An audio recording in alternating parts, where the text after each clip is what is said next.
आज मी एक गोष्ट अशी सांगणार आहे जी कदाचित तुमच्याही आयुष्यात घडत असेल. जर तुम्हाला आयुष्यातील खऱ्या गोष्टी आणि विचार ऐकायला आवडत असतील तर आपल्या या शोभा इन्स्पायर थॉट्स चॅनलला नक्की सबस्क्राईब करा. आजकाल एक गोष्ट खूप दिसते. काही लोक आपल्यासमोर खूप गोड बोलतात. इतकं गोड बोलतात की ते आपलेच आहेत असं वाटतं. ते आपल्या प्रत्येक गोष्टीचं कौतुक करतात, आपल्याला प्रोत्साहन देतात आणि आपल्याला वाटतं की हे लोक आपल्यासाठी खूप चांगले विचार करतात. पण कधीकधी सत्य वेगळंच असतं. आपण समोर असताना ते आपल्याबद्दल चांगलं बोलतात, पण आपण तिथून निघून गेलो की तेच लोक आपल्याबद्दल वेगळंच बोलायला सुरुवात करतात. प्रश्न असा आहे, लोक असं का करतात? खरं सांगायचं तर प्रत्येक माणूस वाईट नसतो, पण प्रत्येक माणूस मनाने स्वच्छही नसतो. काही लोकांना दुसऱ्यांचं चांगलं होताना पाहवत नाही.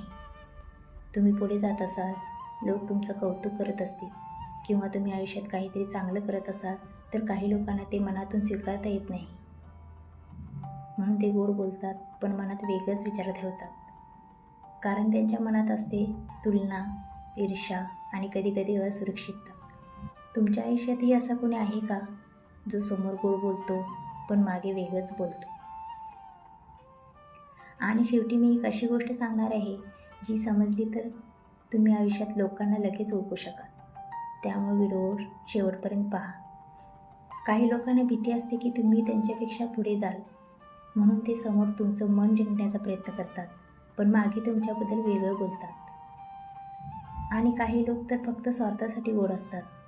जोपर्यंत त्यांना तुमच्याकडून काही फायदा मिळतो तोपर्यंत ते तुमच्या खूप जवळ असतात, पण ज्या दिवशी त्यांचा फायदा संपतो त्या दिवशी त्यांचा स्वभावही बदलतो. खरं तर माणसाची खरी ओळख आनंदात होत नाही.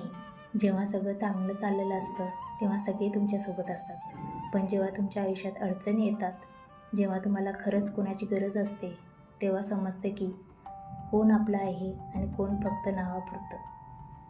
म्हणून आयुष्यात एक गोष्ट लक्षात ठेवा, सगळ्यांवर विश्वास ठेवू नका, पण सगळ्यांवर संशयही करू नका. लोक काय बोलतात हे ऐकण्यापेक्षा ते कसं वागत आहेत हे बघा. कारण शब्द नेहमी सुंदर असतात पण स्वभाव खरा असतो. आणि शेवटी एक गोष्ट लक्षात ठेवा, समोर गोड बोलणारे खूप भेटतील, पण मागेही तुमच्यासाठी चांगलं बोलणारेच खरे आपले असतात. म्हणून लोक बदलले म्हणून दुःखी होऊ नका, कारण त्यांच्या वागण्यामुळेच आपल्या आयुष्यात खऱ्या माणसांची ओळख होते. आयुष्यात कमी माणसं असली तरी चालतील, पण ती खरी असली पाहिजेत. कारण खोट्या लोकांच्या गर्दीत राहण्यापेक्षा खऱ्या माणसासोबत थोडं आयुष्य जगणं जास्त मूल्यवान असतं. धन्यवाद.